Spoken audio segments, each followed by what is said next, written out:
Election కూడా అయిపోయింది.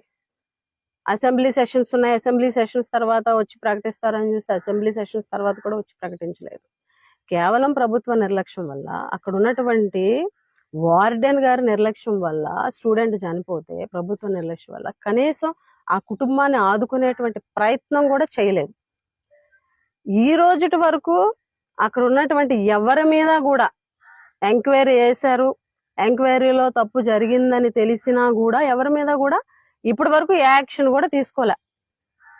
10 మంది విద్యార్థులు చనిపోతే పట్టించుకునే నాదుడు లేడు కురుపాం నియోజకవర్గంలో. విద్యార్థుల మరణాలు ఎందుకు జరుగుతున్నాయి ఏంటి అని చెప్పి కనీసం అఫీషియల్ గా ఒక సమీక్ష పెట్టినటువంటి పరిస్థితి లేదు అధికారులు కూడా. అలాగే ఈ నియోజకవర్గంలో డయేరియాతో చనిపోయారు. డయేరియా